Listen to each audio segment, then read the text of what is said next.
기독교도 많이 변했죠. 그렇죠. 그러니까 또 거기에는 또 막스의 비판이 또 영향을 준 겁니다. 네. 종교는 뭐 그 아편이라고 민중의 아편이라고 그랬는데 네. 사실상 민중의 아편 노릇을 많이 해왔죠. 네. 아직까지도 뭐 그런 그 영향 속에 있는 종교들이 많이 있고 뭐 기독교뿐만 아니라 다른 종교들도 이제 그런 건 마찬가지. 이슬람교나 뭐 불교에서도 네. 이제 그런 요소가 많이 있고 현실 문제에 대한 비판 의식이 없고 순응하고 따라가고 하여튼 거기에 만족하게 만들고 그러고 이제 마음의 행복 뭐 평화를 주장하게 하는 이제 그런 거는 막스가 볼 때는 그냥 아편과 같은 역할이다. 이제 그렇게 본 건 옳은 것 같고 그 이후로 기독교도 뭐 많은 반성과 비판을 통해 가지고 특히 뭐 폴 틸히라든가 이제 뭐 그 에밀 브로너 뭐 현대 칼 발트 이후에 하나의 기독교는 사실 전통적인 그런 무슨 내세 천당이나 부르짖는 그런 기독교가 아니고 현실을 바꾸고 개조해야 된다. 예수 그리스도라는 사람은 그 현실의 모습을 보고 정말 그것을 개혁하려고 그 로마의 지배나 혹은 그 오용 헤롯 왕의 지배를 갖다가 반박하고 사실은 거기에 이제 그 12제자뿐만 아니라 많은 그 지하 운동을 하는 제자들이 있었다는 거죠. 말하자면은 그런 이론들이 뭐 지금 많이 나오고 있고 조사도 많이 이제 되고 있고 그래서 예수의 모습이 사실은 사도 바울이나 그 이후에 중세 기독교에서 상당히 왜곡되고 이 세상의 일을 잊어버리고 저승의 것만 생각하는 그런데 주기도문을 봐도 그렇지 않고 하늘의 뜻이 땅에 이루어지게 해달라고 그랬고 그것을 위해서 일용할 양식을 구하도록 해달라고 그랬고 그렇게 보면 예수와 막스가 뭐가 다르냐. 그래서 지금 해방신학은 완전히 예수와 막스를 동일시하는 그런 이제 남미의 특히 해방신학이 이제 그렇게도 나가고 우리나라도 이제 그게 최근에 민주화 운동하면서 민중신학이 발전하면서 이제 그런 예수의 모습, 혁명적인 그런 기독교를 이제 많이 받아들이고 있고 뭐 저는 또 특히 이제 뭐 에큐메니칼 운동하면서 이제 제네바에 있는 WCC에서 제가 또 뭐 실행위원도 했고 이제 그렇게 하면서 한국 기독교를 어떻게든지 좀 진보적으로 이렇게 이제 에큐메니칼 하고 또 타종교하고도 대화하면서 이 선한 사회를 이룩하는 그런 노력을 하는 하나의 그 사회 선교적인 실천이랄까 여기에 중점을 두는 기독교인이 됐고 내가 목사가 되려고 사실 철학과 졸업하고 제가 장로교 신학대에 입학까지 했었는데 그 다음에 이제 아카데미로 가서 강원영 목사님이랑 그 교회와 사회의 다리를 놓는 어느 평신도 운동을 해야 되겠다고 이제 결심하고 목사가 안 된 것도 이제 그때부터 그런 좀 의식이 있었고 그래서 저는 그런 기독교인으로서 하나의 막스의 이런 사상을 받아들이고 또 이거 뭐 타협이라고 그럴까 하는 데서 모순이 없습니다. 그 종교 비판은 그대로 받아들이는 것이고 이제 그것보다는 저는 이제 이 청년 막스의 감동을 하고 그렇게 하면서 오히려 이 정통 막스주의가 오히려 사적 유물론을 숭배하면서 종교화하고 있다. 거기에 대한 오히려 비판을 하는 것이 오히려 올바른 그 막시스트가 아니냐. 그래서 제가 이제 이 책에서도 그런 논문이 하나 있습니다만 사실 사적 유물론이라는 것이 막스에게서 그렇게 고정된 어떤 법칙론적인 것이 아니었다는 거 아닙니까? 나중에 제가 그랬지만 그 유물론적인 역사 파악이라는 게 자꾸만 이제 디알렉티스 마테리얼리즘, 히스토리스 마테리얼리즘 이걸 가지고서 이제 막시즘의 핵심으로 전체로 생각하는데 나중에 이제 1890년대 와서 이게 너무 심하게 막 뭐 그 소련과 이런 데서 이제 교조화하니까 엥겔스 자신이 이런 말을 썼어요. 유물론적 역사 파악이라는 것은 역사에 있어서 최종적인 단계에서의 결정적인 요소는 현실적인 삶의 생산과 재생산이라는 것이다. 그 이상은 막스도 나도 주장하지 않았다. 어떤 사람이 이것을 경제적 요소가 유일한 결정 요소라고 곡해한다면 그는 이 말을 의미 없는 추상적인 맹랑한 말로 변형시키고 만다. 경제적 관계는 토대이지만 여러 가지 형태의 상부 구조가 계급투쟁의 형태나 법률, 철학, 종교의 가치관 모두가 역사적인 투쟁과 진행에서 작용하기 때문에 이 모두가 서로 상호 규정적이다. 예. 예, 그렇게 되면은 우리가 뭐 나중에 우리 그람시라든가 뭐 이런 개혁론자들이 주장하는 것과 막스가 그렇게 크게 다르지 않는데 이게 교조화하고 종교화하고 뭐 이데올로기화 하면서 난 막시즘이 너무 왜곡된 거 이거를 비판하는 것이 철학자로서의 또 사명이 아닐까 그렇게 생각합니다. 종교의 어떤 팡션 기능적인 측면하고 종교의 그 교리 그건 약간 구분해야 되지 않을까 싶습니다. 그러니까 이제 그 누구나 다 기독교인들에 대해 질문하는 것은 근데 이제 중세적인 교리를 다 받아들이진 않죠. 그러니까. 뭐 그 내부엔 또 어떤 무엇이 있다 할지라도 어떤 신의 존재라는 것과 유물론이라는 것은 그거는 어떤 식으로 해석하든지 간에 양립 가능하지 않는 거 아닙니까? 신의 이해도 달라요. 그러니까 지금 이제 폴 틸리 같은 신학자는 신의 존재를 아무도 증명할 수 없고 우리가 기독교인이라고 하더라도 신은 우리의 ultimate concern일 뿐이지.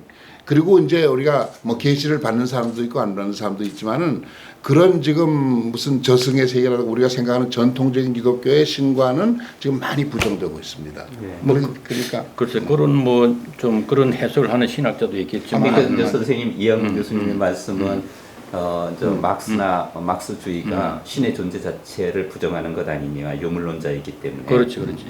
그거는 논란의 여지가 많은 거죠. 그렇습니다. 칼 막스가 정말 반기독교인이었느냐 아니면 이런 종교 자체에 대한 비판은 아주 일리게 하였지만 신의 존재 자체를 부정하였느냐 이거는 아니거든요. 그렇습니까? 예, 그러니까 이제 저는 이제 니체 전문가로서 뭐 니체가 이야기하기로 신은 죽었다. 그런데 신은 죽었다라고 최초로 철학적 명제로 제시한 사람은 사실은 헤겔이에요. 근데 니체가 그렇다고 그래서 니체가 그러면 정말 신의 문제를 갖다가 포기했느냐? 저는 그렇게 보지는 않거든요. 근데 이건 다른 건데, 그래도 선생님 말씀을 듣다 보니까 우리는 이제 막스를 너무 경직된 태도로 이렇게 수용을 하다 보면 막스하고 종교하고는 이게 양립 불가능하다. 이렇게 이제 일반적인 사람들은 생각할 수 있는데, 그래도 이제 선생님은 뭐 청년 막스에 또 매료당하고 또 현실적 삶을 갖다가 중시하는 이런 막스의 태도가 상당히 철학적으로도 매력적이라고 생각하시고 또 기독교의 또 개혁을 혁신을 위해서 또 많이 이렇게 일해 오셨기 때문에 아마 막스를 잘 모르는 일반 독자들에게는 그것이 그 자체가 제가 보기에는 또 많은 말을 해줄 것이라고 이제 생각합니다. 저도 간단한 거 2개만 얘기하면은요. 예. 엥겔스가 그 마지막에 사랑하는 여인이 있었습니다. 공식 결혼을 안 했지만 아주 사랑하는 여인이 이제 죽어요.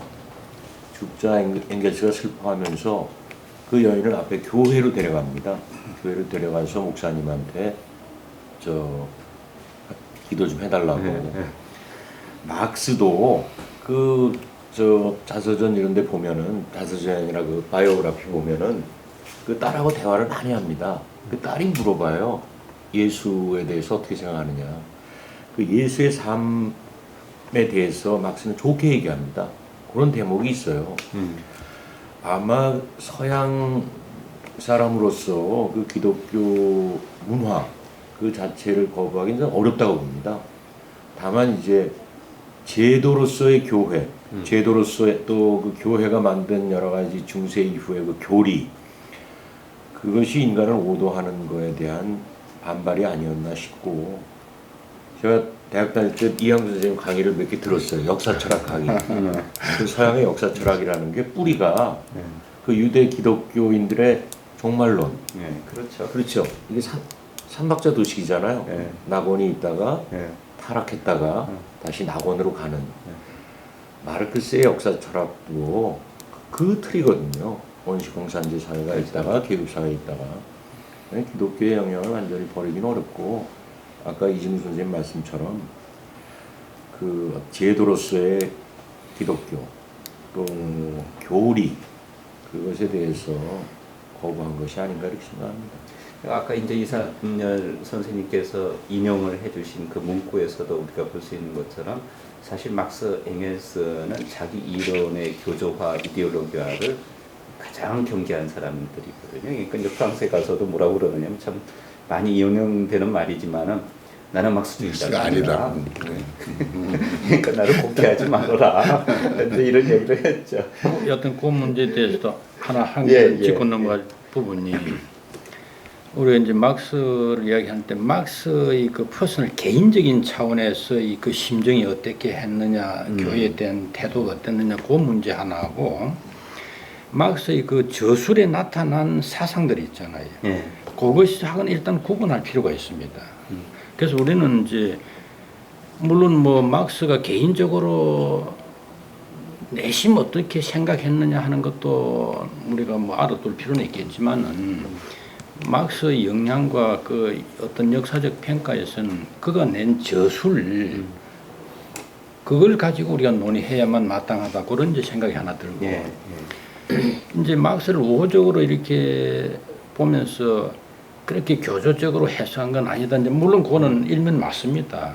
그런데 그걸 우리가 이제 이론적으로 검토할 때 너무 우호적으로 해석하면은 틀린 부분도 자꾸 해석을 달리함으로써 이것도 맞는 거예요, 이것도 맞는 거예요 이렇게 돼버립니다. 그럴 그래서 수도 왜 있죠. 칼 포퍼가 예. 맞습니다. 막스의 역사책을 비판하면서 프로이드의 심리학하고 이런 것들은 사이비 슈도 사이언스다 한 이유가 예. 정확한 비판을 그럼 못하게 한단 말이지. 이렇게 저렇게 이렇게 해버리면 그럼 모든 게 맞는 식으로 돼버리고 해석 문제만 남지 않아요. 근데 그러니까 논의할 수가 없게 되는 거예요. 근데 문제는 뭐냐면 칼 포퍼가 이제 열린 사회에서 플라톤부터 칼 막스를 비판하지만 네. 실질적으로 플라톤, 헤겔, 막스를 전공한 사람들은 칼 포퍼가 제대로 봤느냐 이렇게 질문을 던지면 아니다라고 얘기하거든요, 대부분이. 아, 그것도 물론 이제 그런데 그거지. 그럼에도 불구하고 칼 포퍼가 그 책을 통해서 개진하고자 했던 철학 사상을 그렇다고 우리가 거부하느냐 그건 아니거든요. 그러니까 그거와 마찬가지로 내가 이제 칼 막스를 볼 때에도 이제 이데올로화되고 교조화되고 이런 부정적인 측면에 대해서는 끊임없이 경계해야 되지만 이제 올해가 이제 200주년이니까 이제 칼 막스를 우리가 올바로 이해한다면 이 사람이 가지고 있는 철학적 또는 뭐 정치 경제학적 뭐 이런 강점들이 도대체 무엇인가를 좀 정확하게 짚어볼 필요가 있지 않는가 이런 생각이 듭니다. 저희들이 이제 자대매를 슬슬 이제 맞춰가야 될 시간인데요. 뭐 아주 간단하게 뭐 이렇게 좀 마무리했으면 좋겠습니다. 칼 막스의 사상이 미래가 있는가? 그럼 미래가 있다고 그런다면 도대체 어떤 점에서 앞으로도 영향력을 미칠 것인가? 이런 간단한 소회와 함께 뭐 이런 점에서 우리가 칼 막스는 요즘 사실 널리 읽히지도 않기는 하지만 이런 부분에서는 그래도 칼 막스를 한 번쯤 읽어보는 것이 좋겠다. 뭐 이런 측면들이 있으면 말씀해 주시면 고맙겠습니다. 이삼일 선생님부터. 글쎄 뭐 간단히 그저 생각하면 아까도 뭐 얘기했지만 이제 특히 이 청년 시대 막스를 통해서 이제 막시즘을 좀 보려고 하고 또 그 막스의 이제 원전에 대해서도 사실은 뭐 그 그룬트리스라든가 자본론에 대한 해석이 여러 가지가 다르지 않습니까? 그러니까 특히 이제 그 논쟁이 심각했던 게 이제 베른슈타인과 카우츠키의 논쟁이었는데 그거에 따라서 막스의 모습이 한판 달라지거든요. 그래서 이제 그 경직된 그 막시즘의 것은 이제 모순이 많이 드러났으니까 이제 그러는데 그 원초적으로 이제 그 파리저 경제철학 수고에서부터 제기됐던 근본적으로 인간 소외의 문제를 해결해야만 어쨌든지 인간 해방이 될 수 있다. 그리고 종교가 인간을 해방시키는 게 아니라 결국은 이런 뭐 그것이 프롤레타리아트의 혁명이라고 그랬지만은 사회주의적 과학적 사회주의가 이제 결국은 해석한다는 그 해답. 그런 그 시도에 대해서 우리는 이제 많은 자극을 받았고 또 거기에서 주어진 것이 많은 역사적으로 반영이 되어서 이제 오늘날 역사가 이렇게 발전했기 때문에 미래에도 나는 인간 소외 현상이 그대로 있고 그런 계급 갈등과 모순이 있는 한 막시즘은 살아 있고 또 영향을 주는 그런 가치관으로서 존속을 한다고 봅니다. 예, 이한국 교수님. 예.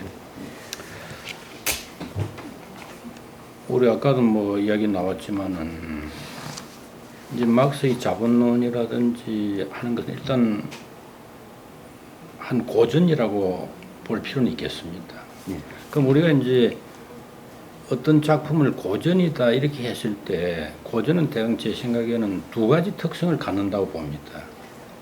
하나는 그 시대를 초월한 어떤 보편적인 가치나 내용을 우리에게 전달해 주는 측면이 있고, 또 하나는 그 작품이 출연했을 그 당시의 시대 상황을 가장 또 우리에게 정확하게 알려주는 그런 두 측면이, 그 두 측면을 고전은 어느 정도 갖고 있지 않나 이런 생각을 합니다.